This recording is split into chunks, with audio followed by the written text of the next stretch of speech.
Okay, I hate to have to do this, but I'm sick to death of sloppy, bogus scholarship on the part of atheists. I'm sick of it on the part of Christians too, but I've made hundreds of videos showing how Christians are bad scholars. So now I'm going to show how this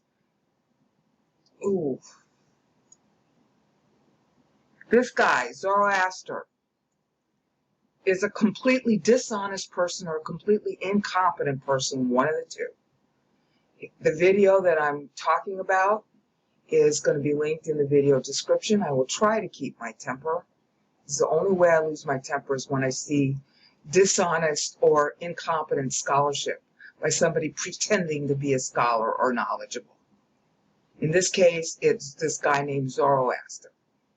Up until a minute 14 where the video is stopping, he's claiming that the passage that he's showing, and this is the first screen of it, in Josephus, he's claiming that this references Jesus the Christ of the Bible. I don't know if it's possible to be more incompetent than this person. Okay, I really don't. So that's why I'm showcasing him as somebody, if you're an atheist, you do not want to emulate. Do not shame atheism by being like this guy. Okay? He is a real jerk. And every bad word I could think of, if I could say them in all the languages I know, wouldn't be enough to say how terrible this guy is. He's dishonest or he's completely incompetent. Now I'm going to prove why. If you look at the top line of the video, okay, you got white text. But what is still more terrible, there was one Jesus, the son of Ananus. Right there, the guy should have known better than to make his video. He claims to be quoting from Josephus, Works of the Jews, chapter 5, book 6, section 3. Okay? Whether he's using a valid translation or not, I don't know. I have Josephus in the Greek. I'll look that up later, but I'll pretend and give him the benefit of the doubt that he's using a valid translation. If he is, then he's a stupider, sicker person than can be imagined. See the word Jesus here? The word Jesus. How many Mexicans do you know use the name Jesus? Right? Okay, well, as many Mexicans as use the name Jesus for their kids, there are many more Jews that use the name Joshua, Yeshua in Hebrew. It was named after Joshua of the Old Testament. The name Joshua in the Old Testament means God saves. Yeh for Yehovah, Shua, saves. So the name transliterated in Greek as Jesus, translated in English as Jesus, means God saves. So how many parents do you think from the original Joshua's time forward named their kid Jesus? Probably a bazillion. If there were a bazillion Jews, it would have been one of the most popular names to name your kid. Just like the Muslims want to name their kid Muhammad. So everybody and his brother would want to name his kid Jacob or Jesus, somebody famous in the Old Testament. Now, therefore, there are a million Jesuses. Which one is this one? Is he the son of Joseph? No! Second line in the white print? I've got to calm down. Wait a minute. I need 1 John 1:9. This particular Jesus is who? The son of Ananus, which is another form of Ananias. Okay? That was also a common name. But it's not Jesus, the son of Joseph. It's not it's not Yeshua ben Yosef, which would be his Hebrew name, the Bible, Jesus. It's not Jesus bar Yosef, which is sort of, anglicized Aramaic. No, it's Ananus. That's an entirely different Jesus. So Zoroaster is either too dumb to live, that he doesn't know how to read a Hebrew name translated in English, or he's being dishonest. If you're an atheist, you should desubscribe from this guy. He makes atheism look bad because in the very first line, 1 minute and 14 seconds into his video, he proves he doesn't even do his homework on Hebrew names. In other words, in English, we have a first name and a last name. In Hebrew names, they had your first given name and then the son of, and your last name was the name of your father, which means that the Jesus that he's showing on screen in this video is not Jesus the Christ of the Bible. Now, in case he's like, okay, having a bad hair day, then you have the next clue that it's a different Jesus. Plebeian. Plebeian in Greek terms, in Roman culture, because remember, Josephus is a Jew, not a Christian. He's writing for a Roman, Titus, after he was captured, because Josephus had been a general at Masada, and he's writing in about between 70 and 110 AD. Okay? Plebeian is a Roman term in Greek, using Greek words, is a Roman term for a common person. Jesus the Christ of the Bible is royal family of David, an entirely different person. In other words, Josephus is identifying which Jesus out of who knows how many thousands of Jesuses were alive at the time that Josephus was writing. So he's distinguishing one among others. And he's a common person, so he's not the Jesus of the Bible. Next big clue, husbandman. See, are you still looking at the second line? Can you see my cursor? The second line here? Am I still recording? Husbandman means an agricultural guy, somebody who tended the vines or crops. Okay? That is not Jesus the Christ. He was the son of a carpenter. Okay? So you got clue number 1, different father. Clue number 2, he's a common person, so he's not of the Bible Jesus. Clue number 3, he's an agricultural guy. Okay, not the Bible, not the Jesus of the Bible. Next clue is in the number 4 years before the war began. Son of Ananias.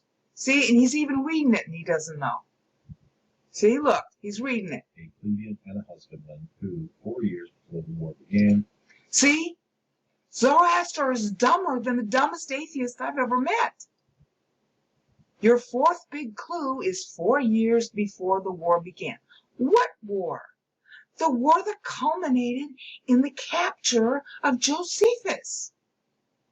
See, in the 60s AD, which is 30 years after Jesus died, in the 60s AD, there were several wars between the Jews and the Romans. There were 0 wars between the Jews and the Romans in 30 AD. 0 wars, because Rome was governing under Pilate. Pilate ended up leaving in 37 AD, which Zoroaster should know, but he's too damn dumb to live. Pilate ended up leaving in 37 AD because the Jews complained to, Tiberius, about the way Pilate was governing. So Tiberius recalled. Does that sound like war to you? Tiberius recalled Pilate to stand trial. And while Pilate was on his way back to Tiberias to stand trial for the alleged crimes against the Jews, in other words, no war between the Jews and the Romans. If anything, Tiberius was on the side of the Jews because of the Herods. Hello? Now, Pilate goes back to Rome to stand trial. Tiberius dies before Pilate gets back, so Pilate never stands trial. Okay? Before the war began, at a time when the city was in great peace and prosperity. 4 years before the war began. 4 years. The war began, according to most historians, in 66 AD to 73 AD. So this would be about maybe 62 AD. Okay? Do you understand that? So there is somebody who is claiming, you'll see in future screens about this alleged piece from Josephus, that there was somebody 4 years before 66 AD, when the city was still in peace, because Florus didn't become procurator until 66 AD, when the city was in great peace and prosperity, allegedly this guy, this Jesus, the son of Ananus, a wholly different Jesus, who's a commoner, not royalty, who was an agricultural worker, not the son of a carpenter. See, if you were the son of a carpenter, you were expected to be a carpenter, not a husbandman. And 4 years before the war began, which is 30 years after Christ died. So Zoroaster flunks every single test of basic common sense 1 minute into his video. Everything else he's going to say is bogus. It's not even worth discussing. If he can't even read the first 3 lines of what is presumably a correct translation, and if it's not correct, then I'd even fault him for that. If he can't get these 3 lines right, this is obviously an event 62 AD, or maybe just before that, then this guy, you shouldn't even listen to him. If you want to be an atheist, be an atheist. But don't be like this guy. This Zoroaster. He's an idiot. And if you're an atheist and you think like him and you read as badly as he does and you're as incompetent as him and you come on my videos and you comment, I'm going to ream you out like I'm doing him. Peace out. This is just a short addendum to the Zoroaster fake scholarship video. I want to show it in the Greek because unlike Zoroaster, I can actually read the Greek. Unlike Zoroaster, I do my homework, and I want to show you what the difference is. There is also some difference in the understanding of the words, too. Okay. This is the text that is in BibleWorks. It's a little bit different from the William Whiston translation that I put in the video description so you could find the reference in the hardback. It's really a paperback. I have the book right here on my shelf, open in the same place. But this is the BibleWorks version, and the text reads pretty much the same. But I want you to see that if Zoroaster was a decent scholar, which he's obviously not, he wouldn't just content himself with looking at the translation. He would go to the original Greek. Otherwise, he has no right to comment on Josephus or anybody else. Because when you're reading in a translation, you don't know if the translation you've got is okay. And if you can't compare the translation to the original, honey, you better not make any comments at all. Because there are a lot of brainouts out there like me who actually know what we're doing. Okay? So look, this is the word for Jesus, and this is the post-positive gar, okay? So it's Jesus, this is the literal Greek now. Jesus, therefore, one of, the son of Ananias, okay? Ananias. This is how you would change in Greek, how you would say a Hebrew name. That's first name, this is his last name, son of Ananias. Okay, I'm having trouble with my mouse because I'm recording. Son of Ananias. That's his last name. That's not son of Joseph. It's a different Jesus. Okay? So our boy Zoroaster, he flunks. Anything he says you can't listen to because he doesn't do his homework. A person who is lazy and doesn't do his homework, his opinion is worthless. Okay? Period. All right? Then this is not saying a plebeian, although the Romans would read it that way. It means that he's just a regular guy. There's nothing special about him. He doesn't have a special office. He doesn't have a special role. He doesn't have any special authority. He's just a common person. Okay? Idioton. And you can see in the lower window the Greek lexicons there. Okay? So you know what I'm talking about. It isn't, strictly speaking, what the Romans would use for plebeian, but it has the same connotation, meaning he's nobody of importance. That's the opposite of what Jesus the Christ was. Jesus the Christ was son of David, which meant he was royal family, and even the crucifixion was Jesus, King of the Jews. That was what Pilate put on the cross. Okay, because he had to register a temple as a son of David. That's what made the Jesus the Christ so controversial in his day, was that the Messiah has to be King of the Jews. Okay, and that was what the dispute was with the Jews. Okay, he had to register a temple. The one thing the Jews never denied when they were disputing with him was that he was son of David. They were disputing whether he was a legitimate son of David, not that he was son of David. They knew he was son of Mary. They were even insulting him in John 8 for being an illegitimate son of Mary. So they knew that he was royal house of David.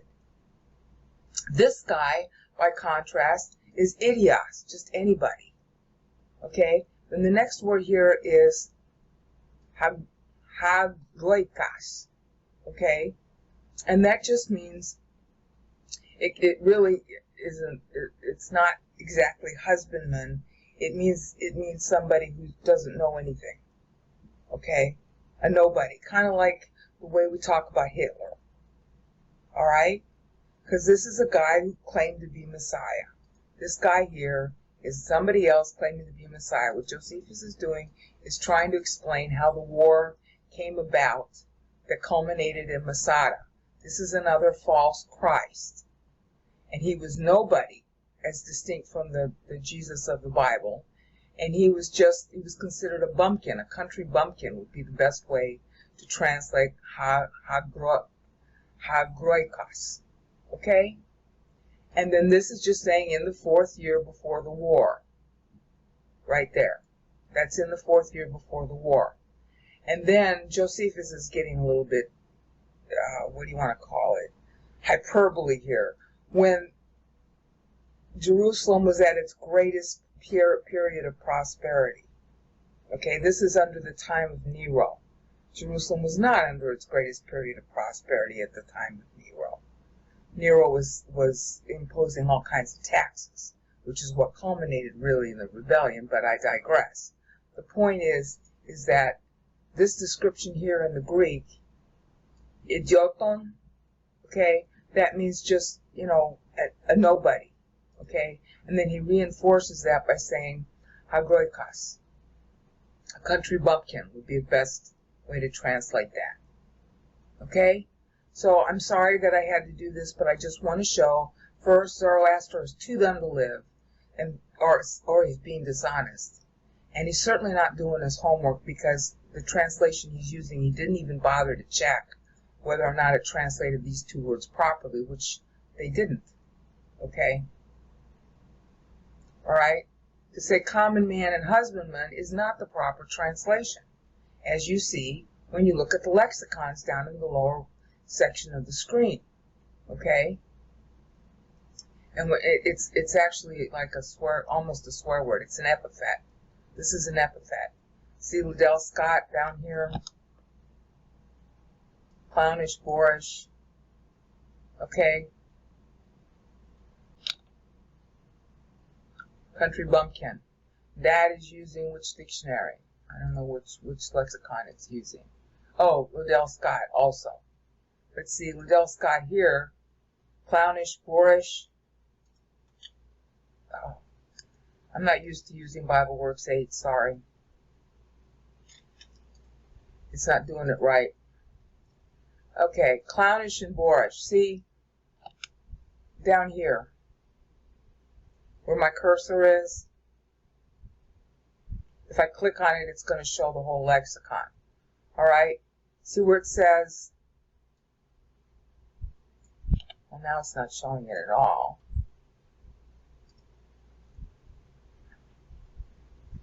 Oh, sorry. I'm having trouble with the thing. There. See where it says clownish and boorish right here? The term is actually used as an epithet. But I see clownish, boorish, rude, country bumpkin would be good modern English. Alright, he didn't even check to make sure what this meant. And he didn't check to make what this meant, and he doesn't even know Hebrew naming convention. So Zoroaster, you're a fake scholar, and anybody listening to you shouldn't be listening to you because you're dishonest or stupid. Take your pick. Hi, I'm sorry to have to make yet another video on this, but I'm trying to do my due diligence. If I'm going to scold an atheist for being a bad scholar, I don't want to make the same mistake, okay? So this video is just to cover more on what you're seeing on screen, the addendum, in particular about malista, which is the word right here.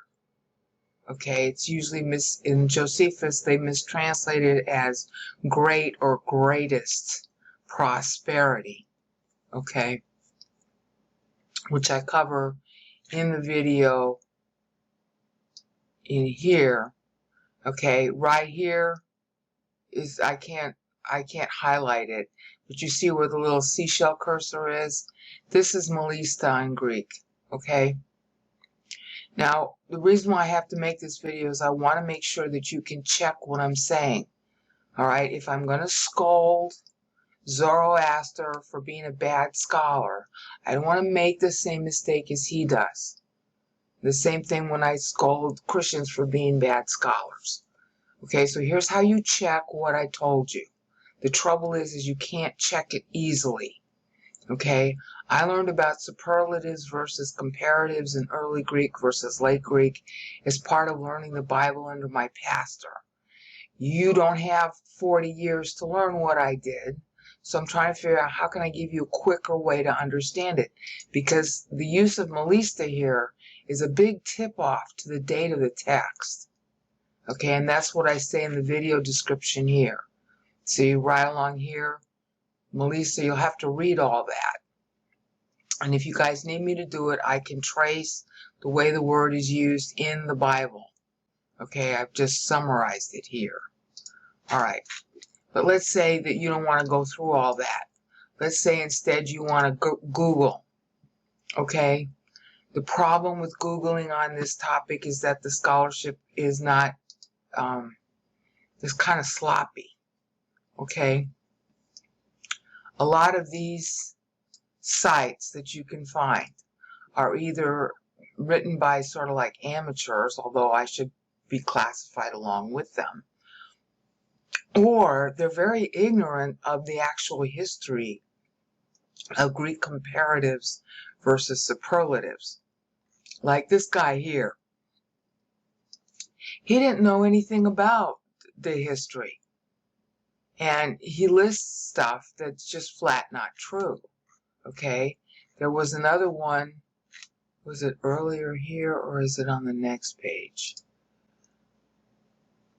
Oh no, it wasn't this one. It wasn't this one. It was a guy, probably don't even want to mention his name.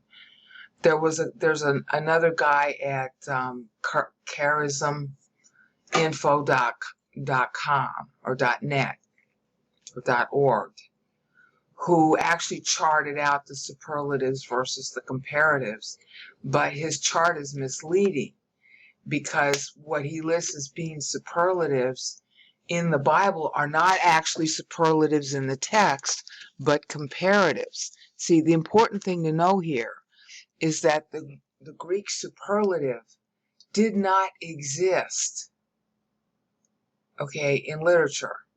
It didn't exist. It was considered gauche. It was considered something that you did if you were an uncultured person. And it wasn't until after late 50s AD or so that it began to be used a lot. And therefore, this is a way you can date ancient Greek of different decades within the same first century. All right? So all the stuff you're going to find here in Google confounds the two. In other words, this is a late development starting around the late 50s AD, the use of the superlative in Greek. It wasn't around. That's why it's not in the Bible. Okay? It starts in about the late 50s. You won't find it anywhere in the Old Testament. You do find it in modern Greek, and you do find it beginning especially around the time of Hadrian. Then it becomes considered educated to use a superlative. In other words, in English, if I said very most, that's not proper English, really. The expression is used a lot in common speech, but it's not proper English. If I said very unique, that also is improper English, although a lot of people say it, because the word unique doesn't take an adjective. Okay, we're talking about something that's very specific like this. The superlative did not exist in ancient Greek. It was misused by people who didn't know Greek very well, like all words are. But it wasn't part of proper Greek until it started to become popular around the late 50s, and that's, of course, Josephus' writing between 70 and 110 AD. Okay? So if you were to Google on this, you're going to get all kinds of misinformation. All right? And that's going to make you frustrated and think that Brainout's an idiot, la, la, la. And I don't care if you think I'm an idiot. I care that you get the right information. So here's a guy who's an atheist, who is a Greek teacher. He's a retired Greek teacher. Okay? I really like this guy. He's one of my favorite atheists. His name is Teneral. This is his channel. You'll be able to click on his channel in my video description and, subscribe to him if you want. He's a wonderful man. I really have enjoyed watching his videos. And, ask him if I'm all wet when I'm telling you that there were no superlatives in ancient Greek, okay? Because he's an atheist, you'll trust him, okay? I mean, I'm not sure what level of teacher he was in Greek, but he reads it every day, okay? And he's been teaching it for decades. So, if he's not sure of the answer, he'll go look it up. You see what I'm saying? So that you can test what Brainout, a Christian, is saying with an atheist you respect, okay? And he's a neat guy anyway. Don't bombard him with questions, okay? Because, he deserves to have some time, to himself. But here he is. His name is Teneral, and that will be in the video description so that you can click on the link and ask him about whether superlatives were in ancient Greek. And the reason to do that is because it helps us date the Bible text as well as Josephus, because of the word malista. It's been in use, I better say this part so Teneral won't scold me. Malista has been in use since Homer. Here's a citation of where malista is used in Homer, but it's an adverbial use. It roughly translates like French surtout. It means most of all, of first importance. Aristotle used it that way. Demosthenes uses it that way. Herodotus used it that way. And all those guys predate, the 1st century AD. But that's all. It's like a little adverbial word, malista. It's not a true superlative, but it's got that sort of informal force of, like in English, first of all, of first importance, most of all, above all. Okay, but the Bible, here's what's so important. The Bible doesn't use the phrase. And it has the same kind of informal, common meaning I just gave you. So the big question is, why doesn't the Bible use the phrase? And the answer is, because it wasn't in usage.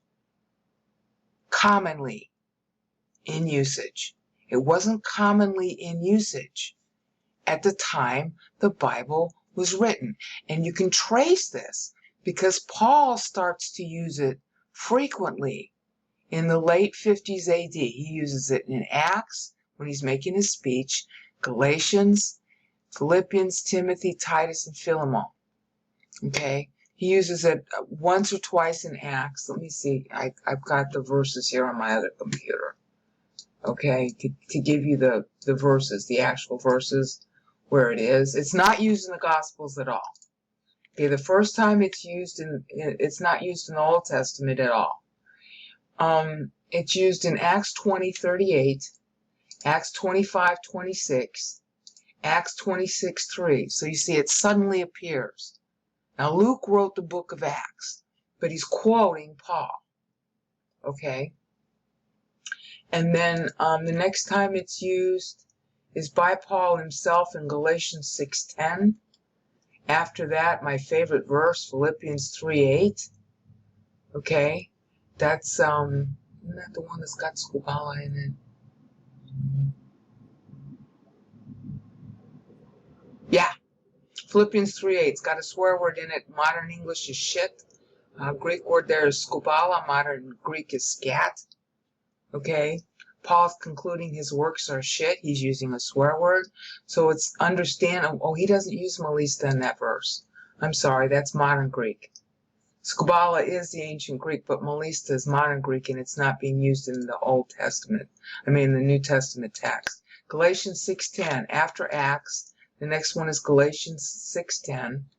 After that, Philippians 4:22, and it's used in the traditional sense, like Homer used it most of all. Okay, the next time it's used is in 1 Timothy 4:10. Also still used in the traditional sense of Homer. Now, 1 Timothy 5:8, 1 Timothy 5:17. He's using it a lot in the Timothy books. 2 Timothy 4:13, Titus 1:10, Philemon 1:16. And what's important to know about that, it's not in Hebrews. Okay, I thought it was in Hebrews. It's not in Hebrews or Greek either. What's important to notice about that is that when Paul is using it, in each case, he's writing to Gentiles. Galatians, Philippians, okay? No, it's not in Thessalonians. 1 and 2 Timothy, Timothy was a convert, okay? Titus was a convert. Philemon, he was a convert, okay? Paul's using it to Gentiles. You don't find it used at all by Jews in their conversation. So that's an important index, because our dear boy Josephus is writing to a Gentile, namely Titus. All of his books are written, except for Contra Appium. All of his books are written basically to Titus, to ingratiate himself with Titus and to try and, get a better deal for the Jews. Okay, the only other time that Melista is used is in 2 Peter 2:10, and that's also used kind of the way it's used in Homer, which, I show you here in the Iliad. Okay, that's the line where you'll find Melista used. I'm sure it's used other places, but I just wanted to give you one citation. Okay, so if you're trying to chase down, well, is Brain out making this up? Because I'm accusing Zoroaster of being a bad scholar. I don't want to be as guilty, so here's my source. You've seen what I had to say. I've listed the Bible verses now. You can Google here, but you're not going to get good answers here. Okay, because they've lumped the ancient and the later Greek together. Okay, the writings here, the sources here are not good. They should be better than they are, but they're not. Okay, so what you need to do, because Teneral's really educated in classical Greek, go to Teneral. Okay, he's an atheist, so he's a guy that you'll probably trust. Ask him if, what I'm saying is true, or to chase it down, because he'll be able to give you a more authoritative set of books you can read. He's got a great library. Okay, so anyway, that's it. Signing off. Sorry if this always takes so long. Okay, I want to go through the use of Melista, which is right here, in Scripture, so that you can see the difference between how Josephus uses the term and how it's used in the Bible. because this helps you realize that the Bible's books are earlier or do not reflect the changes in speech that Josephus uses. And it's kind of important. Okay, in BibleWorks, I'm using BibleWorks 5 here. In BibleWorks, if you want to search on just a word, you first highlight it, and then you click on it. Looks like it's not going to work. Yeah, there it is. Okay, now the problem in BibleWorks 5, and you'll have this problem maybe in BibleWorks 8 as well. Let me get rid of the lexical window here. Is that when you're searching on a particular language version, all the versions are searched. And therefore here, where it's like John 9:30, Melista does not appear. Okay, it's in modern Greek, and this is really important, not in ancient Greek. Okay, so the BibleWorks is searching on the modern Greek translations as well as the ancient Greek, and the two are very different languages now, in order to give me this listing of what verses contain Melista in the New Testament. I'm restricting it to the New Testament for now. So you skip that. You skip that. See, here's the modern Greek down here in the lower left-hand corner. That's modern Greek. So it's used in modern Greek, not in ancient. Okay? Here again, modern. See, here's modern. These are ancient Greek. The other texts are all ancient. This is the only modern one that I put in my library. Okay, because I like to compare. So none of these verses in the Bible actually have Melista in them that are showing the right-hand side of the screen. But the word does appear, and this is Acts 20:38. It was written by Luke sometime between 58 and 62 AD. And the reason you know that, there are a lot of reasons you know that, but one of the reasons you know that is because Luke terminates the book of Acts with Paul going to Rome. And Paul went to Rome in chains about 58 AD according to scholars. I'm still working on whether it was really 58 AD or sooner. But the scholarly consensus, which is not necessarily correct, is somewhere around 58, 59 AD. So if Luke is writing right at the same time, then you could date the book earlier. But if he's writing like with the termination of Paul going to Rome, if he's writing retrospectively, then you could argue that Acts is written in 58, 59 AD, which is what scholars typically do. Okay, here you've got Melista used. Okay, and you got some translations there, and then the other, the other ancient Bible text, with this being the exception. This is modern Greek. Okay, just so that you know, because if you're not familiar with my videos, you won't know. Okay, this is the new, the NASB translation. This is the Vulgate, because I like to compare the Latin. Okay, this is BibleWorks' own New Testament, which is really a combination of the commonly UBS 4 Greek New Testament and their editing.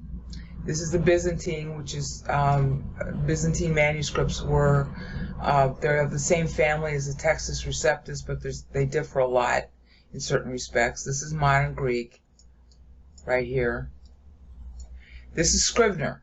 Scrivener is the latest edition of the Textus Receptus. It's just at the turn of the 20th century that it came out. Okay, this is Stephanus. This is Tischendorf. This is Westcott Hort, which was popular in the 19th century but is not popular now. There's really not a whole lot of difference between any of them, to be honest. Okay, Bart Ehrman likes to make an issue of the different spellings of words and calls each different spelling a mistake. Like in the UK, they spell it tire, T-Y-R-E, but in the United States, they spell it tire, T-I-R-E. Okay, that's not a mistake, but Bart Ehrman will call it a mistake. Bart Ehrman's scholarship is very bogus. It's really a shame because he's a nice guy. I like him. But he likes to play games with scholarship, and he therefore makes scholarship look bad. But the point is that these texts have been around, these are like Middle Ages texts. This is going all the way back pretty much to the 4th century AD, 3rd and 4th century AD, mostly 4th, because a lot of the manuscripts were destroyed in the 3rd century AD, especially under Diocletian. This is Scrivener. This is based on medieval texts that Erasmus compiled. And they've been correcting them for 400 years ever since, because Erasmus did a rush job. This is Stephanus, about 1550. This is Tischendorf. There's a whole story. Just look up Tischendorf in Google. There's a great story about how he found that manuscript. And this is Westcott Hort, which is using basically the UBS. Okay, so what I'm trying to say here is that the media on which this text was written is 4th century AD, generally speaking. But that's not how you date a language. You date a language by the way words are used. In other words, I have a copy of Shakespeare sitting on my bookcase. Okay? It was published, I want to say it was 1990 or so. Huge book of all of Shakespeare's work. That doesn't mean that Shakespeare didn't write until the 1990s. It's still Shakespearean English. You can tell from the way the words are used. Okay? Same thing is true for Bible text or any other kind of text. You date it by the way the words are used. Now, there's another way to date it, which scholars don't know about yet, but it's documentable, and I've been documenting it now for 5 years. Each Bible book, each writer of a Bible book date lines his own text. I've shown examples of that in Psalm 90, Isaiah 53, Daniel 9, the Magnificat, and Ephesians 1, 3 through 14. Paul date lines Ephesians, and this is at variance with the scholars. Paul date lines Ephesians as 56 AD, so he was still in Jerusalem at the time he wrote to the Ephesians, or our chronology of when he wrote Ephesians is off for other reasons, and I'm still investigating that, so I don't have a firm answer. Therefore, it's reasonable to say, as you're going to see, that the book of Acts is written in the late 50s AD also. And that's especially true because Josephus uses this word here, malista, in a different way from the way the Bible uses it. Now, what I had said in the last increment was that malista, this ending here, the ista ending, this is a superlative ending. It is not used in educated Greek at all. Okay? You didn't do that. That would be like saying bestest. Then you'd be marking yourself as an uneducated person who didn't learn the language properly.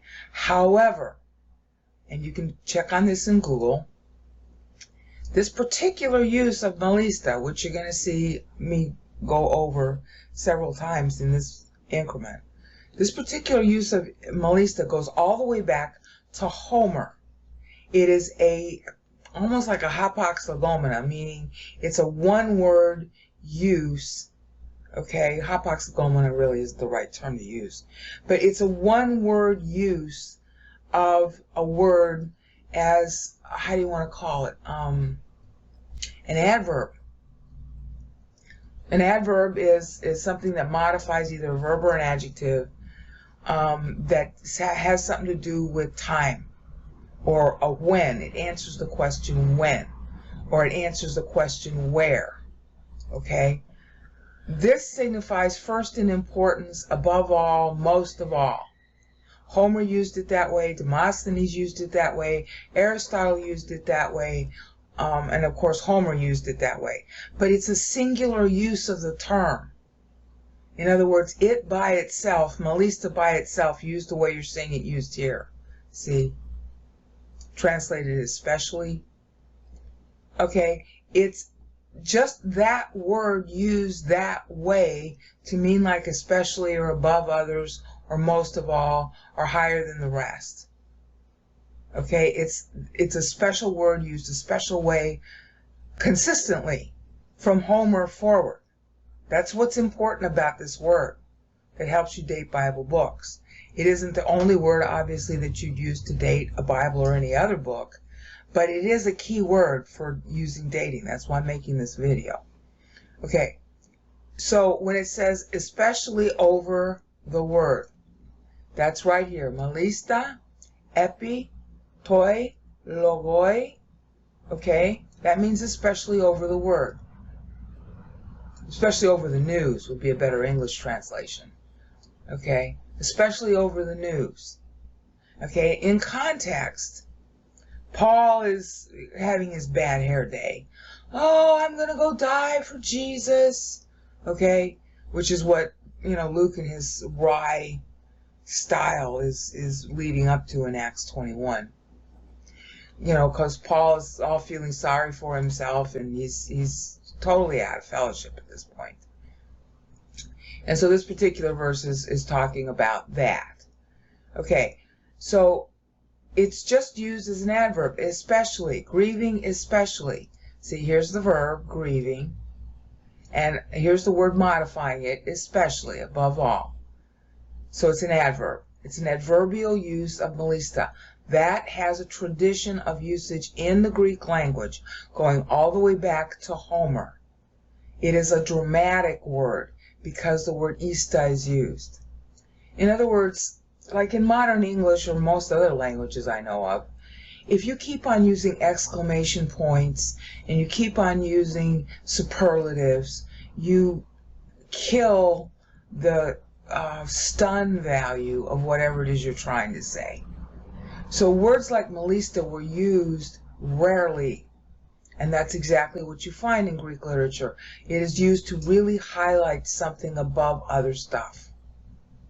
Okay, it's also used as a figure of speech when you're making bullet points, like when Demosthenes runs his arguments. Okay, he ranks points that he's making, and when he wants to stress which point is the most important in his speeches, then he uses melista, but it's rarely used for stun value. Okay, it's like some people use the F word. Okay, a lot of people overuse the F word and they prove themselves to be childish. But in the proper place, the F word has a lot of stun value. Okay, it's a kind of idea like that. You use melista rarely. Most of all, especially. Okay, especially in English, just doesn't carry that force. So we don't, in translation, we don't get the force that is being given to it in the book of Acts. Okay, but in the book of Acts, he stresses it. See, it's Acts 20:38, then again in Acts 25. Okay, and this in particular is a fawning guy talking to Agrippa. Okay, and then so he's using melista to show his fawningness. But see, it's the same thing. He, especially there, is modifying brought. Okay, and he's being real obsequious, so that's why he's using melista. Okay, I mean, you can read the context behind these verses. I don't have time to cover all the context in this video. Okay, and then we have Acts 26 again. Okay, and again it's fawning, especially because, oh, you're such an expert in all the customs and questions among the Jews. Here Paul is using the term. Okay, he's playing on all the fawning. In an Oriental culture, you were supposed to fawn like that. You were considered respectable only if you did that, especially when you were in front of a king. Okay, he's talking to Agrippa too. All right, so Paul's starting his defense when he says, I beg you to listen to me patiently, which is, pretty cool. This is coming from macrothumia. I really should show the Greek words, the lexicon, shouldn't I? Because you're not familiar with the Greek here. I'll just cover up the other texts. And maybe you want to see the Latin. Okay, this is macrothumia. Macrothumos in this particular case. That's an obsequious word too. It means long suffering. Okay, macro means long, and thumia means to stand under. Instead of being angry, you're standing under it. That's something I need to learn. Okay? Alright, so these are the three uses, and this is a book that's written about events in the 50s AD. Okay? Late 50s AD. And it's also composed in the late 50s AD. And you'll notice melista is used. Not before. Really important. Not before. See? There's no gospel that's got the word in it, because I searched on all the uses of Melista in the New Testament. And it's not even used in the book of Acts. Okay? It's used in modern Greek, which is why those verses even appear in the search results. Okay? It's not even used in the book of Acts. Sorry, the window's going funky. Until Acts 20:38, which is not showing up well. Wait a minute. This is a problem in BibleWorks. It's not showing up until Acts 20. Alright? So it started to be a popular word, an obsequious word, but it was still used in its classical Homeric sense of especially. But it starts to get this obsequiousness. It starts to become more common. So this tells you that in the 50s AD, and this is about the time when Josephus, well, he was born probably around 30 AD, from what I can gather. This is when he would have been achieving his manhood. He would have been like 20 at the time. So you can understand why Josephus uses Melista, but he uses it in a different way, as I'll show you. Okay? But it starts to become a popular word here, especially in Jerusalem. Even Paul is using it right here. That's Paul talking. All right? But Romans is written before. Now this is what I mean about how you can date Bible books. Romans is written before Acts. Romans was written probably 2, 3, 4 years before the book of Acts. It's really during the time Paul wrote Romans that he got out of fellowship. You can see that in Romans 15. My pastor spent a lot of time exegeting that to show the path of how Paul got out of fellowship. The lessons are lesson 1541 in 1992 Spiritual Dynamics. You can get it for free from my pastor if you want to follow the exegesis. Paul starts going out of fellowship in Romans 15, but he's not using Melista that way, so it was not a common word to use. Okay? Even in the old Homeric sense, it wasn't common because Paul's not using it. See, here's Corinthians, that's about 49 AD. Here's 2 Corinthians, that's a couple of years later. But Galatians, which is also 49, 4950, somewhere in that vein, does use it. So it's not unknown, okay? But this particular construction, Melista de, is replacing the more common in that day, malon de, malon da. Da is a particle of contrast. Okay, you should be able to see something of that in the lower left-hand corner. I'm not looking at the lexicon. Okay, but when I highlight the word, the lexicon will show up. Okay, it's a post-positive conjunction particle, and it serves to introduce what's usually called by scholars mild contrast. Okay, but the usual expression was malonde, and that goes all the way back to Homer also. But here we got Melista. Okay, so you can see that around roughly 50 AD, the term Melista was starting to be used, but it's coming out of the Homeric malonde construction. It's coming out. It's starting to be replacing, okay, malon, which means rather, usually translated rather in English, famously used in 2 Corinthians 12, 9, and 10. Okay? But this is the more classical construction, except that usually it's malon, not Melista. But Homer does use Melista. Okay, so what I'm trying to get at here is because of this ending here, it's laying special emphasis on it. So when it says especially, he's trying to stress especially. In English, it just doesn't have that flow and that force. Okay, the next time Paul uses it is in Philippians. Now, this is one of the prison epistles. So this is somewhere between 62, 64 AD, maybe as early as 60. Are you getting the point here? That Melista comes into usage sometime around 50 AD, because that's about when Galatians is written. It's not at all in 1 Corinthians or Romans, which are either earlier books or even contemporaneous. Okay, so it's not frequent. All right, so we're starting to see a change in the frequency of Melista, but still with its connotation going back to Homer of especially and as a phrase. Okay, specifically Melista Dei, which is a version of Malon Dei.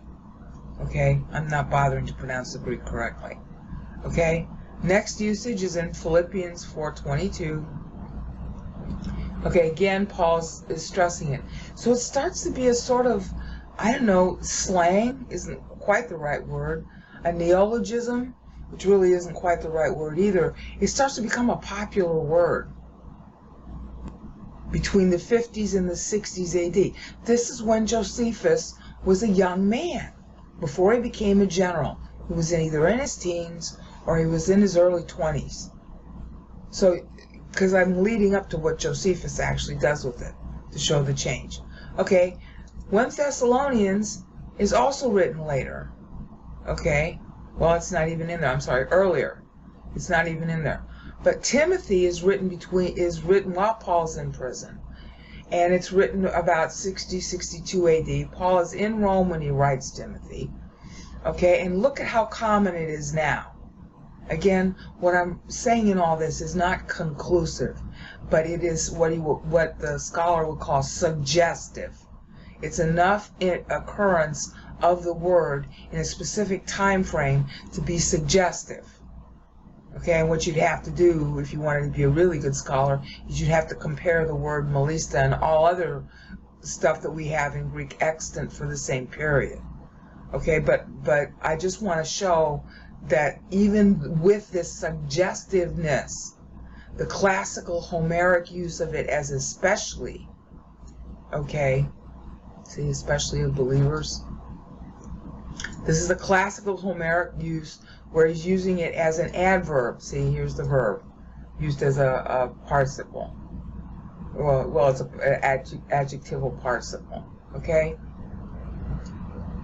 Verbal noun, verbal adjective, a lot of that happening. But he starts to use it a lot in Timothy. Look, to 1 Timothy 4:10, he's using it the same way throughout.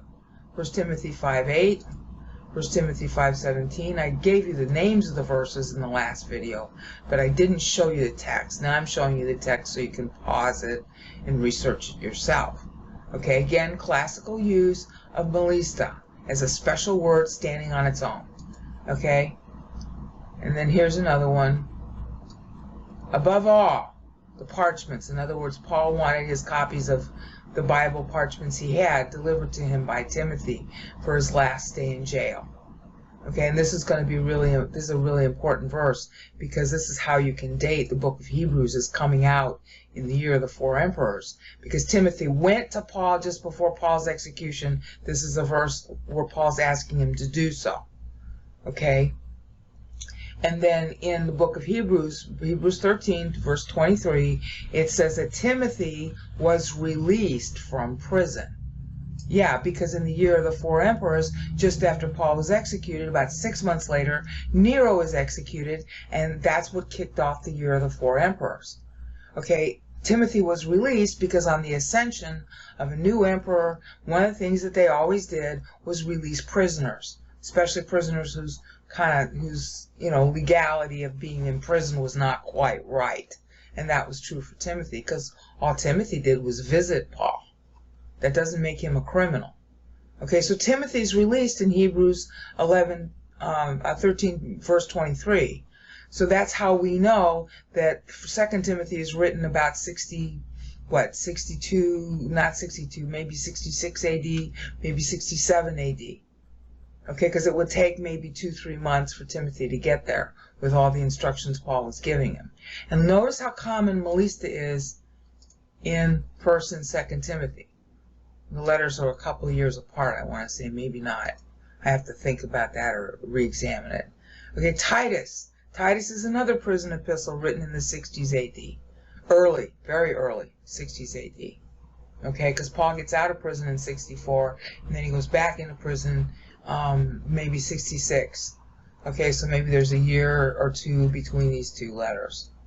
Okay, I have to look at that again. I'm talking off the top of my head, and I could be wrong about the dates. Okay, and then Philemon, that's another prison epistle.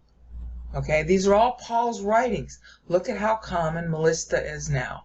It is still used in its classical Homeric sense of especially, as a standalone word by itself. That is not how Josephus will use it. That's key to what I'm trying to show you here. Okay? And then the next time it's used is by Peter, who's also writing in the 60s AD, just before he dies. So that might be 66, 68, somewhere in that vicinity. Okay, I have to still establish whether Peter was executed before or after Paul, but it was somewhere within 12 months. Okay, Book of Jude, Peter, and Hebrews are all written at the same time, within a year of each other. And I'm still working on, which book comes last. Oh, and Mark's Gospel. So Mark was carrying all this material, because Mark was with Timothy. And I still have to do more investigating on that. Okay, so Peter is using Melista. So all this stuff tells you that the word is still used in its Homeric sense, but it wasn't popular or frequent in usage until the 50s. Because you got Acts there, which is the late 50s. You got Galatians, which is probably at the beginning of 50, 49, 50, somewhere in that region. Okay? And then you got Philippians, which is definitely in the 60s AD, early 60s AD, very early. Okay? And then Timothy, where, it's not in Thessalonians, that's in modern Greek only. But in Timothy, it's frequently used, relative to how little it was used before. And that's also, this is late 60s, like 66, 68. This is Titus, which is 60, 62, something like that. So you see, you can date these letters by the way the words are used. And it's not conclusive, what I'm telling you, based solely on Melista. There are a lot of other facts you have to examine. But I just wanted to show you sort of like the mechanics of how you can tell that certain words apply to certain times in a language. Okay? And after that, well, they're not much used. Like we use in English the word 9/11. That term, 9/11, for the destruction of the Twin Towers, was not used prior to the destruction of the Twin Towers.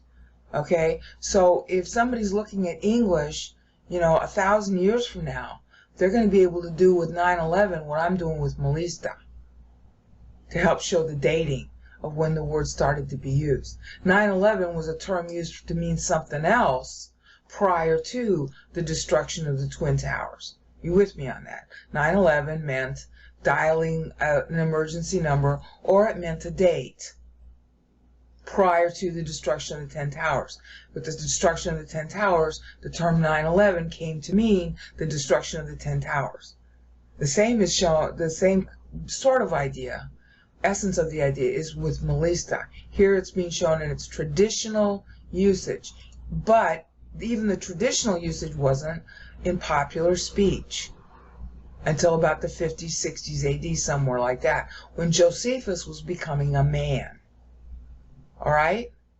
Now in the next increment, I'm going to go through how Josephus uses it, in the next increment, I'm going to go through the more traditional use of what was standing for Melista, because this is not the traditional usage for what we're calling here especially. This was not commonly used this way. They had other ways of saying the same thing that's in the Bible to show that the Bible books are older. Okay? I'm going to show that, and then I'm going to show the very big difference in the way Josephus uses the term. So that's what's upcoming in the next increment. Okay, I'm not sure how this is going to work well, but I'll try it. We're going to contrast now the use of Melista Dei, which is later Greek, about the 50s, 60s AD, if you're talking about tracing it in the Bible, versus the more conventional and earlier way of stating the same kind of idea in the Bible. So to do this, and unfortunately I have to do it in English, we're going to look at the word especially. So I'm just going to search on that, and hopefully it's not doing it. Wait a minute.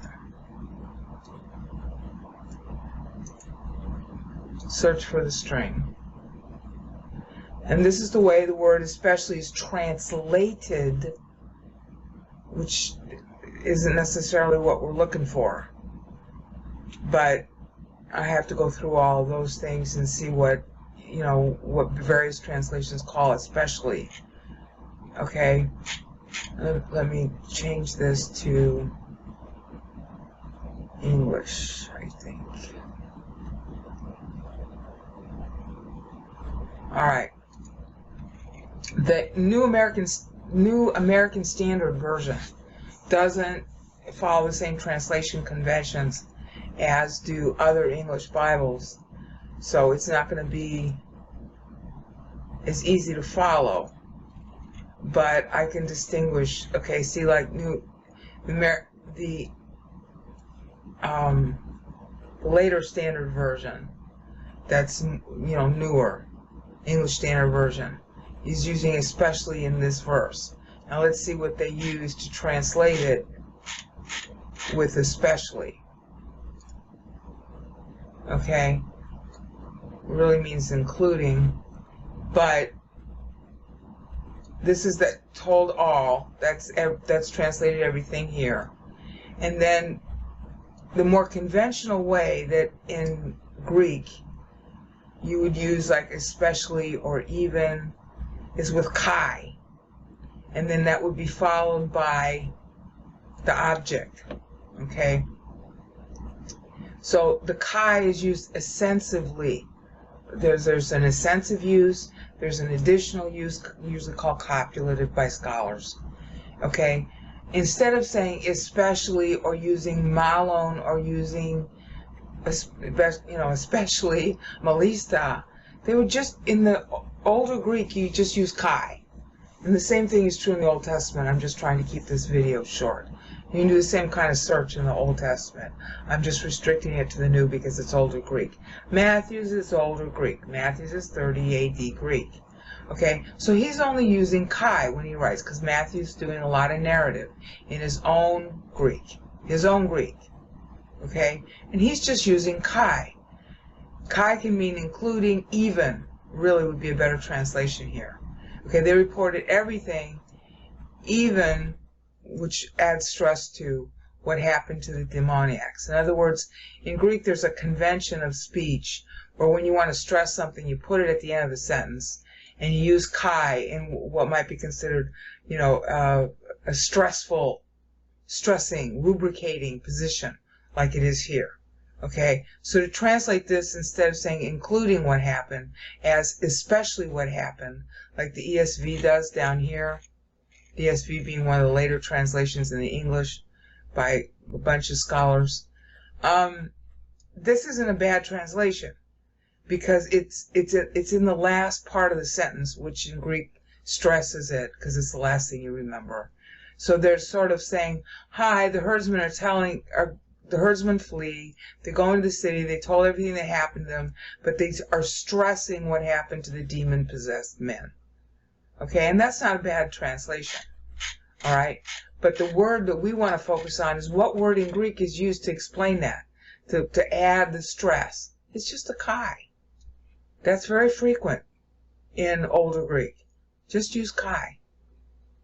All right, so kai is used to mean especially in older Greek.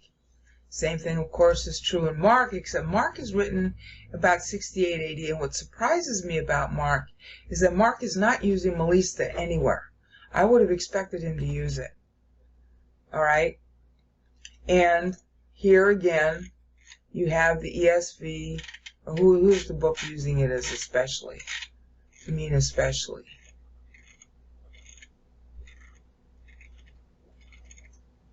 The New Living Translation. Okay? And it's not wrong that they use that there. See?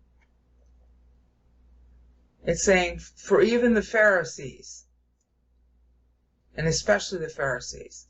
That's not a bad translation, because the Pharisees were known for this. they were all big on behavior. So carefully washing their hands. So for the New Living Translation to translate that as especially, as they do here, that's not bad. But what's surprising me is that Mark is not using molesta. I expected him to use it.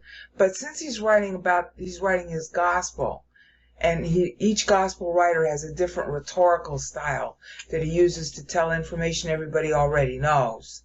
In Mark's case, he likes to stress the lack of belief despite the miracles. That's his big, vantage point. In other words, like, Shakespeare wrote Hamlet, and then everybody and his brother, after Shakespeare wrote Hamlet, Matthew's being the gospel that's equivalent to the first folio of Shakespeare here. Everybody else retelling the story is going to stress certain differences, certain angles of the same story. And in Mark's case, he's stressing the miracles. I've been doing the Synoptic Gospel series. You can see I've started it already. I haven't gotten as far as Mark 7. But Mark is wrapping his gospel around Matthew and Luke. So that might explain why Mark is not using molesta, because it wasn't a commonly used term, at the time of the Gospels. All right? So he's not using it because it wasn't a frequent enough term then to make his gospel part of the times. Like if you're making a gospel if you're making a Shakespearean play, you're going to use Elizabethan English. You could translate it into modern English if you wanted to, but if you don't want to, then you're going to use the same language as the language of the times, even if you modernize the plot to tell the same story, like Hamlet, for example. You can tell Hamlet in terms of the original play. You can tell the story of Hamlet by changing up the facts a little, but still telling the same story. Mark is not changing up the facts to tell the same story. He's stressing certain facts over others in his short version of the gospel because Luke and Matthew had already been written. Sorry for all this preamble about Mark, but so many people don't know anything. I have to keep on giving the backstory. So now we come to Luke, and the version of the English. Let me get rid of this. The version of the English, calling it especially, is again the New Living Translation. And,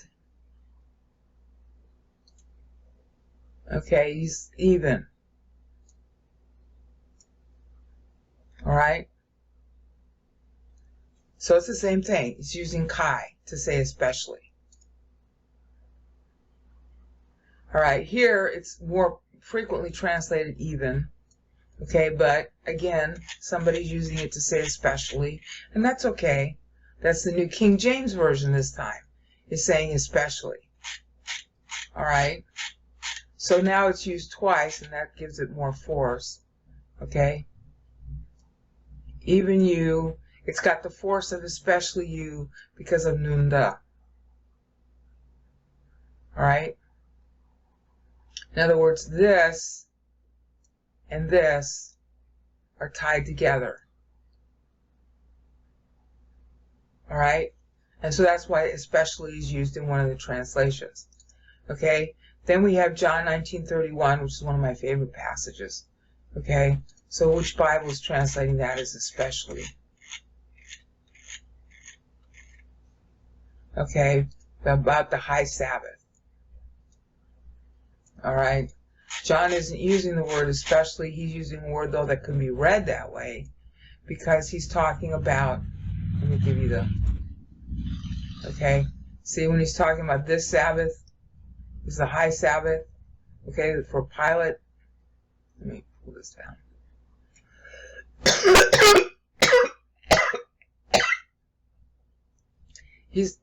The English translation is taking into effect that this is a high Sabbath. And so they're inserting the word especially into it. But there's he doesn't have to use any word like kai even to stress it because he's already using megale, which means high Sabbath. Literally it's translated great, but it means high. It says great was that Sabbath. Right there. That was a high Sabbath. This is what this phrase means in idiomatic English. Okay, here's the word for. The day was a high Sabbath. Okay, so, especially, should you use it in that verse? Yeah, maybe. Okay, it was a special Sabbath. Okay, that's what Megale tells you. Okay, and then, of course, here we see Melista rather, used. And, of course, again, Melista, but that's 50s AD, late 50s AD Greek. Okay, it's not in the Gospels. Okay, now somebody's translating Romans 5:7 with the word especially. Let's see who it was.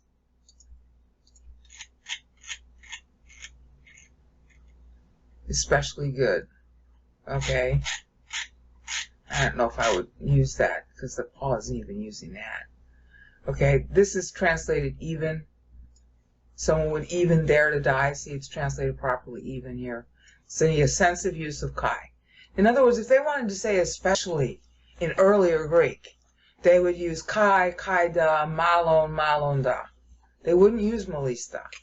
It wasn't used in earlier Greek. So I think in the next increment I'll go to that, but let me finish off this one. Okay? Who's translating with especially here? The New Living Translation again. Okay? That's just, he's just using the there. Okay? Menda. He's using it in reverse order. That's interesting. Okay? That's being used to say especially, to stress the thing that he's saying. Okay? But it's not melista. That's what I want you to understand, is they're making a distinction about something that sort of is higher than something else, but the word melista is not being used. Because melista is a special word that was used in Homer, as I showed you in the prior increment. Okay, and then here it is again, being used in the Homeric sense, except this is the more traditional way of saying it. Malonda. Malon is a comparative, not a superlative. Malonda is very common in earlier Greek. That's the way, if you were being sort of semi-formal, okay, in the way you wanted to say especially, you'd use malonda. Or kai is more informal, da is more informal, but malonda is got stress to it. It's got a little bit of Greek drama, classical Greek drama stress, okay? And Paul's using it right here in 1 Corinthians 14, which is interesting because, see, here we got especially toward you. He likes to use versions of perisuo. This is the adjectival form, I think. Adverbial form. Okay, perisuo means to superabound. Okay, and it's a favorite word of Paul's. Okay, and peristeros. Okay, that is the adverbial form from perisuo, which is a verb to abound. Okay, this is a very common way that Paul uses it. He uses malonda, and he uses perisuo forms, like he's using here. All right, and this is all 4950 AD. There he's using it again. Okay, to mean especially. All right. Now, who is using especially here in 2 Corinthians 7? Okay, in the NIV, we were especially delighted. Yeah, there he is. There's perisuo, the formation again. See? Adverb. Okay? And then 2 Corinthians again. This is written about 4950 AD. You see, melista was not commonly used. Other words were used. Malonda. Okay? Paul's favorite, perisoteros. Perisoteros. I don't feel like speaking Greek well today. Okay, I'm tired.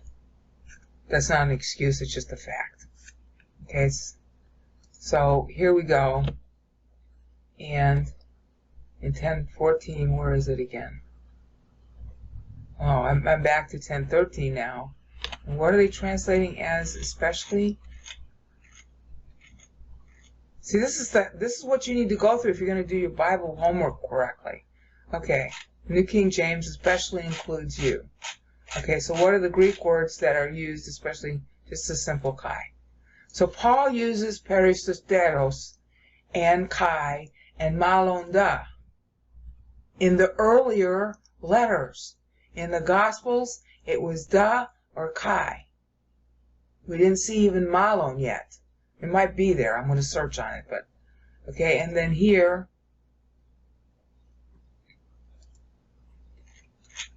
who's translating it with especially? New Living Translation, especially when I'm not with you. Okay, so why are they getting that word especially out? This is not only when I'm present. Okay, they're just taking the kai here and calling it especially. I can see why they get that. Okay? Not merely when I'm present with you. In other words, they're saying especially when I'm not with you. Okay, they're taking this phrase here and they're giving us a different slant than the other translations. That's okay. I'm not sure I buy into it, but it's okay. I mean, you have to think about it. Okay, and then here's Melista. This is Galatians now. Now notice, Galatians is also considered one of the earlier books. Alright, so it's not like Melista wasn't ever used, and the term goes back to Homer. But it's not frequent. It starts to become frequent in the 50s. That's the point I'm trying to make here. That you have to do a lot more study than I'm showing, alright, to really establish the change of a word, the way it changes its semantic range. But obviously we got a change going on. That you can conclude, but what kind of change it is, you still have to do more homework to find out. Okay, in Philippians we've already seen this already. This is Melista. Alright, Colossians 3:5. Somebody's translating especially. It looks like it's going to be here. I have a feeling that's what they're using, but let's see. Especially Greek. Okay, see? That's the New Jerusalem Bible now, using the word especially. Okay. Yeah, Greek. So they did use kai. Okay. Alright, Colossians 4:3. Alright, who's translating what as especially? Okay, that's in New Jerusalem Bible also. Pray for us especially. Actually, it should be a kai. Let's see. Yeah, right here. Pray even for us. Alright, so again, kai is used more often than Melista, and that's in a prison epistle.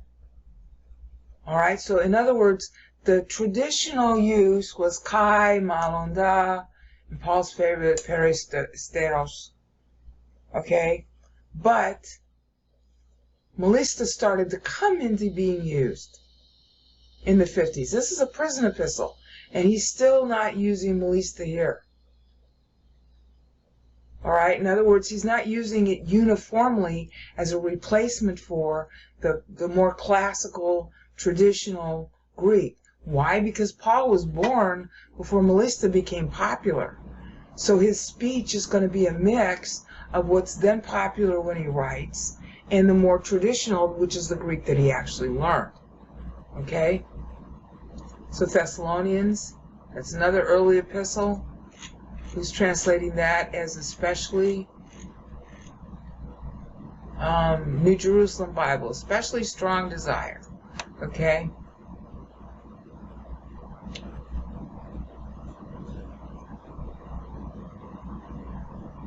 Okay, so they're translating that idiomatically because it's poly here. Not a kai and not a malon. It's just poly, meaning great. So they're translating, the New Jerusalem Bible is just taking that and making it into modern idiomatic English. Okay, here's Melista again. Definite Greek construction. Okay, and this is late 60s. Middle of late 60s. This is Paul's first imprisonment. Okay, here's Melista again. No, it isn't. Oh, yeah, it is, yeah. Sorry, I wasn't looking at the right text. Okay. 1 Timothy 5:17, Melissa again. See, it's real common in Timothy, which means that the word was in play. Okay? And then here he's using Melissa again. So somewhere, I mean, I'd have to do more homework on it, but somewhere between the late 50s and, middle, late 60s, this word became popular.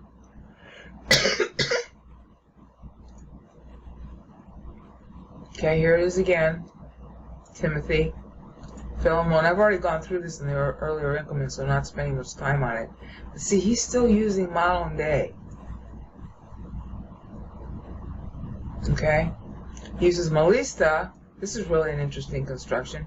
He's using Melissa for himself, but he's also using a variant of modern day for Timothy, or for Philemon. So that's an interesting construction. I really want to spend more time on it, but I can't. He's using Melissa here as a lower construction than the classical modern day. See? Especially to me, most of all to me, but much more than the most to you. Isn't that cute? See, this is classical Greek. This is the earlier Greek. So he's saying that, this is Melissa, this is common usage. So he's treating himself sort of like common. Okay? And then he gets classical when talking about how much it applies or how much what he's saying is true for Philemon. Okay? He's putting Philemon above himself by using the superlative as a lower status.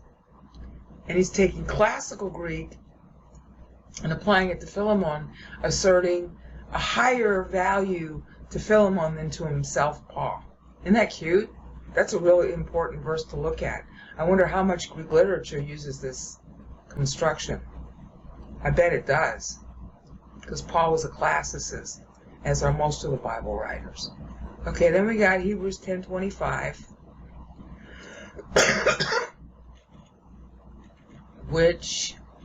who's translating it with especially? New Living Translation again.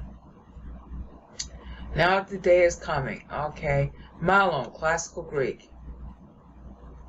Paul didn't write Hebrews. It's not his kind of Greek. Somebody trained under him probably did.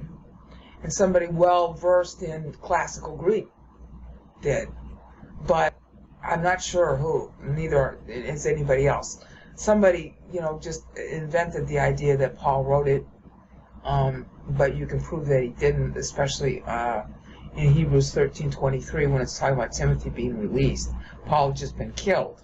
So Paul didn't write a book as a result of Paul being killed, obviously. Okay? This is classical Greek. To use malon, to mean especially.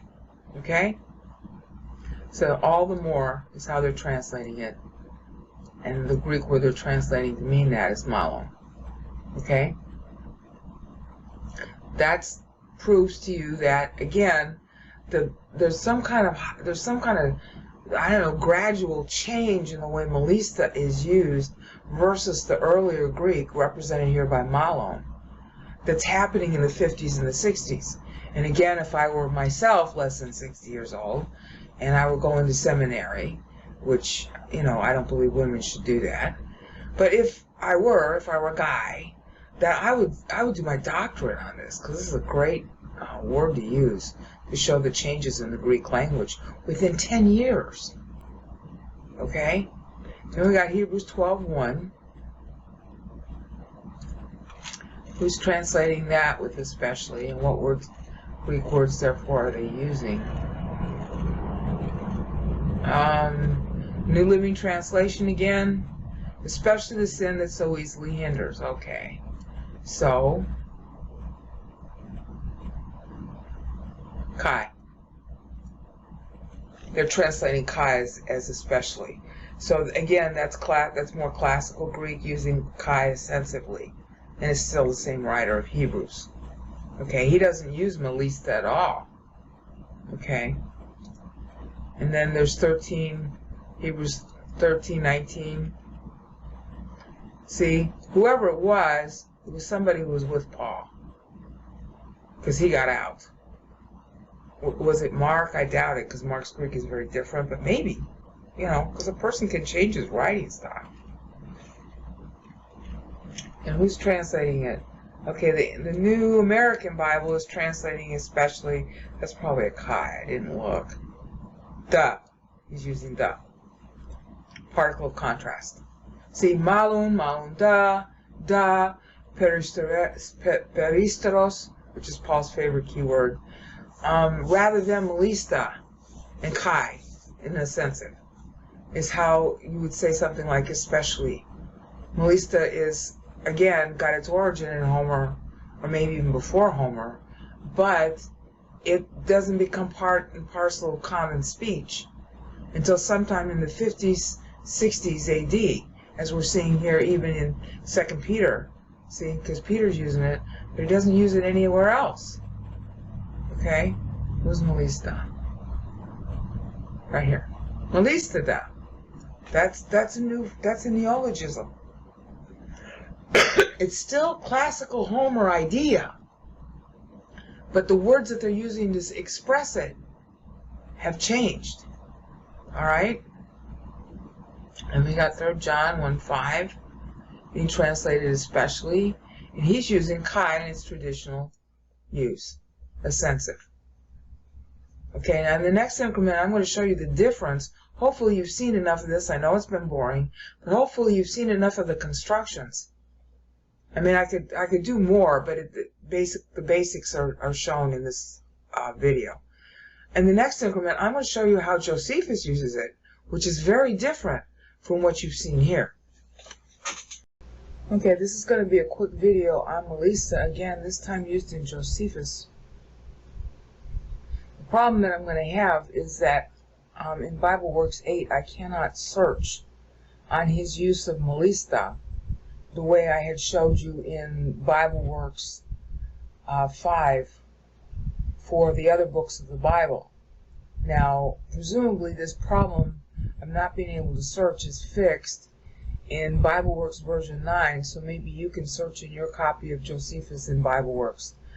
But I haven't yet installed version 9 of BibleWorks, so all I can do right now is just talk about the word itself without showing frequency of usage, which is a very necessary scholastic thing to do. After I've installed BibleWorks 9, I'll revisit this topic, cover it again, showing how Josephus uses the term. Okay? Highlighted, unfortunately, in blue because it's BibleWorks 8 and they don't give me a choice of what color I can use for highlighting. Highlighted in blue is Melissa, and I'm going to unhighlight it now that you know where it is. Notice here the word ta. This is the big difference between the Bible use of the term and Josephus. It seems as though it wouldn't be a big deal to people who don't know much about language, because they don't understand that little tiny changes, especially in certain literary languages like Greek, little tiny changes have great big differences in meaning and usage. And a true scholar would pay attention to the little tiny changes. So that's what I'm doing here. You don't find ta melista used in Scripture. Even when the word melista is used, it's used in its classical, Homeric sense, like I showed you, melista da. Okay, that's how Homer used it, that's how Aristotle used it, that's how Demosthenes used it, and they don't use it often. It's basically something that highlights this thing above the other things I've been saying. Or this is the most important point, or the most important group. It's just that word that is used, just by itself. There is no ta melista. Okay? Josephus is using melista as a substantive. He's using it as a nominative substantive. not nominative, but accusative, neuter, plural. That is not the use of Melissa ever in Scripture. Okay? This is an entirely different use of the term. You know, he's basically saying what Dickens would say many years later. It was the best of times. And he's using that phrase to say so. Okay? That's new. That's new Greek.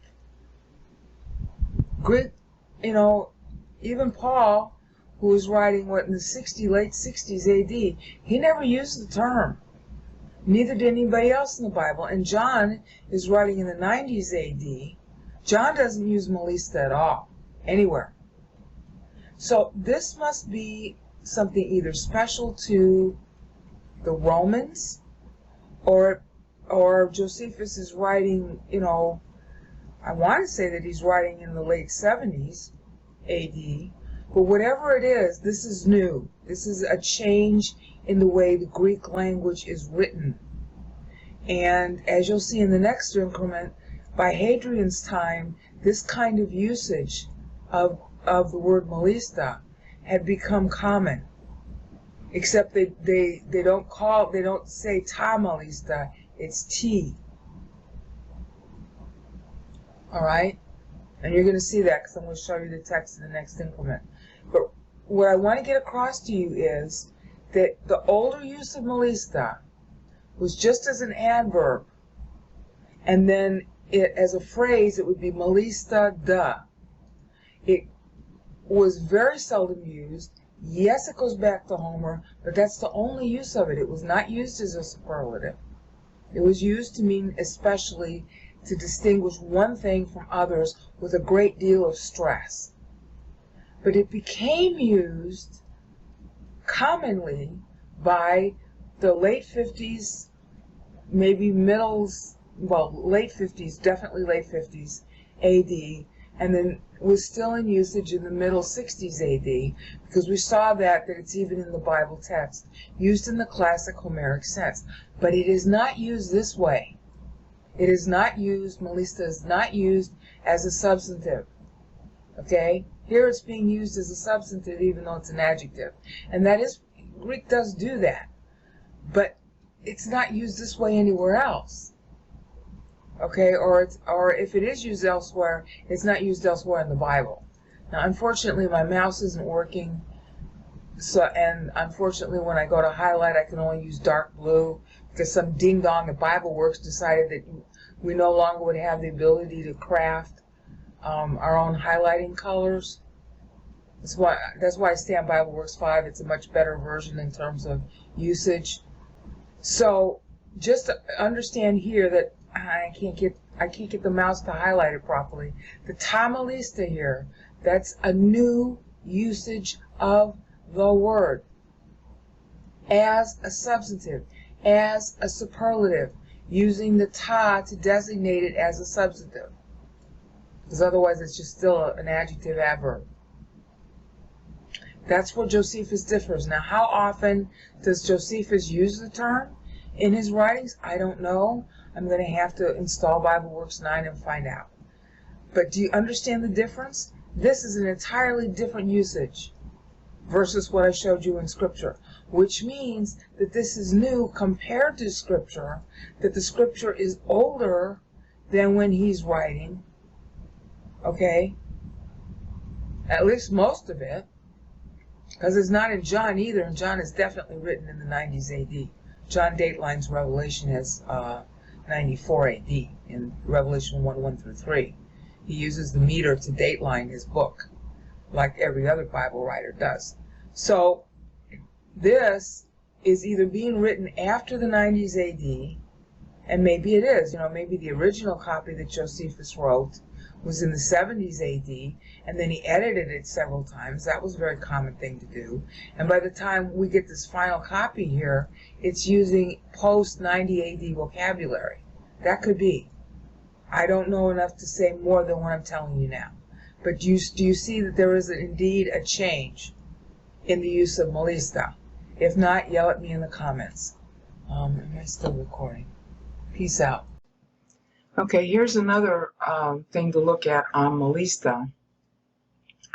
This is not done by a scholar, but it is done by a guy who spends a lot of time analyzing Greek. I gotta find the link to it. It's something charisminfo.org. I'll find the link and I'll put it in the video description. What I want to do is I'm trying to just give you ways where you can do your own research instead of relying on me about how superlatives are used in Greek past, present, and future, because there's a big change. And this helps us date the text of any Greek text, let alone the Bible. Here, the guy is just compiling his own Greek grammar and then putting it out on the web for other people to look at. So that doesn't mean you regard it as authoritative. And even if it were authoritative, you should never just go with the text or go with what someone says because they got initials after their name. There are bad scholars and good scholars. In this particular case, I just want to show you the sort of like typical casting of Greek superlatives that you're going to find on the internet. It's very confusing, and this is one of the clearer delineations about it on the internet, but it's still confused. So as you can see up here, I've got Melista. Okay, and now we're going to search on it in this PDF, which I'll have a link in the video description once I find it again, where he's talking about Melista being used with adjectives or adverbs. His text here is not very clear, okay? But at least it helps you understand that there is an issue about comparatives versus superlatives. In educated Greek, they used comparatives, okay? They were always talking about more, more, more. It was never most. But in later Greek, they started to like get lazy, and they started using superlatives. And so what he's doing here, and it's not real well formatted, okay? This is the first column about positives. This is the comparative. And this is the superlative. Okay, but the superlative is not used in the Bible. Okay? In other words, he's talking about Bible verses here. None of these Bible verses use superlatives, not a single one.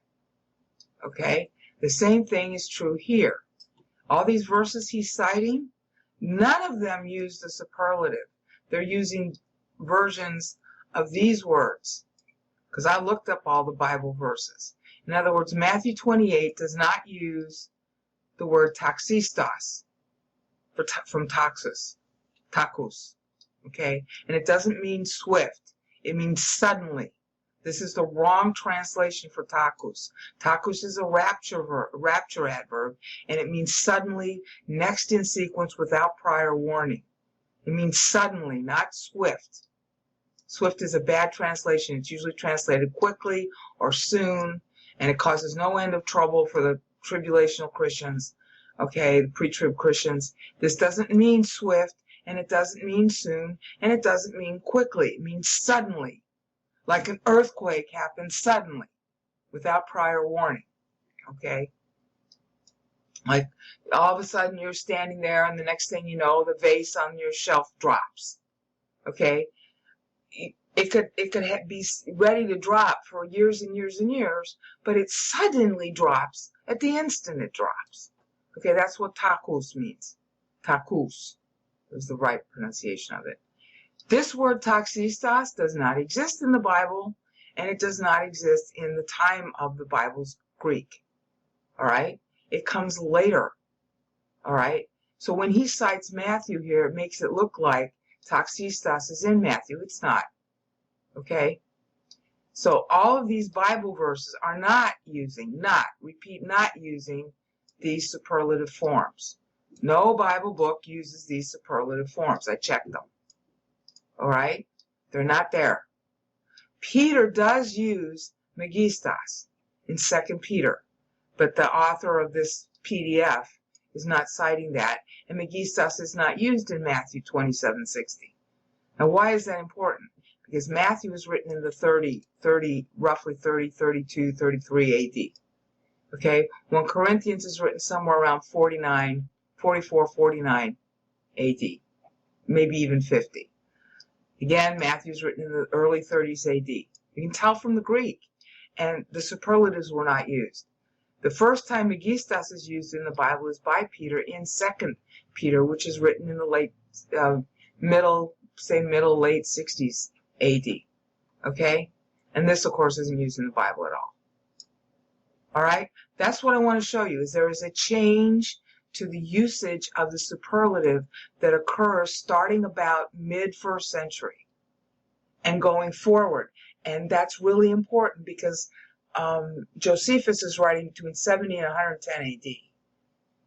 And he himself, probably closer to 70 really, and he himself starts to use malista as a superlative, okay, as you're going to see in another increment. Okay, that kills this increment. Again, the link to this particular PDF will be in the video description. How do I turn this off? Okay, this is another increment on the usage of malista. Here, all I want to show is that it became a popular idea to use it as literary. In other words, if you were part of high society. In earlier days, you did not use superlatives. That was considered gauche. But by the time of Hadrian, it was no longer considered gauche. It helps us date. One of the keys to dating Bible books is by the use of this term, malista. It's not the only key that you would use. One swallow doesn't make a summer. But at the same time, if you find a swallow, it means there are other swallows nearby. So here's a book that I happen to find on the internet. How good it is or not good, I don't know. That's not the point I'm trying to make. And a link to it will be in the video description so you can read it at your leisure. What I wanted to do is I found it because I was searching on the word malista. And the time it's used here is in the context of alleged Pythagorean teachings that are categorized into akusumata, hearings really, okay? Definitions, tiesti, what is. Tiesti literally means what is. And then superlatives. This is just not how it would have been cast in Paul's day, when Paul was born, for example. Timalista. The word wouldn't be used that way back then. Okay? But by Hadrian's time, it is used that way. Because this is in the context of Hadrian's time. See? Secundus is submitting answers to 20 questions allegedly formulated by Hadrian. Now, Hadrian was the guy who lived, he was the guy basically who is most famously known for building Hadrian's Wall, and secondly, for destroying the temple, Second Temple. And he put a pig temple on top of it, rebuilt the entire city, razed it to the ground, rebuilt the city, called it Aeolia Capitolina. Okay, he actually didn't finish doing that by the time he died. But that's what Hadrian is known for. So you're now talking between 135, 140 AD, which is what the time of the Bar Kokhba rebellion in Jerusalem, which is what prompted Hadrian to do this. Okay, so we're talking, the end of the 1st century to the first third of the 2nd century AD. Malista had changed that much that it would be phrased as T malista. You would never see that in older literature. Okay, people just, it wasn't considered proper. Okay, or if it was used seldom, or it was used by somebody who wasn't educated in proper Greek. Okay, so this is telling you something about the change. All right, superlatives were not used in early Greek. Okay, so in this book, he's talking about something of Hadrian's time. Okay, a form of rhetoric, a form of philosophy that's based on Pythagoras. All right, and it's categorized in Hadrian's day into sections, one of which is called Timalista. That's all I wanted to show in this video. is the 8 is how the word changes in its usage. And, a true scholastic study would be much more involved than what I'm doing here. But I'm just trying to give you an idea of how do you go about dating a text, whether it's Bible text or anything else. And here we're seeing the sort of mutation of the usage of the word Melista by Hadrian's time this way. Okay, that's all I wanted to cover. Okay, am I recording now? I'm still a neophyte with Windows 7. This is the book on Greco-Roman literature. I think the best way, I'll put a link in the sidebar, but I just wanted you to see how you could find it if you lose the link in the video description. Just type Greco-Roman literature David Aoun, okay, and then you'll be able to find him, okay? And then for the other book, the one that's right here, Greek grammar notes, you have to go to charism.info, and I'll put a link in the video description to the actual book, because I've got to do that in order to document where you can get the PDFs I just showed you. Okay, that's it. How do I turn this off?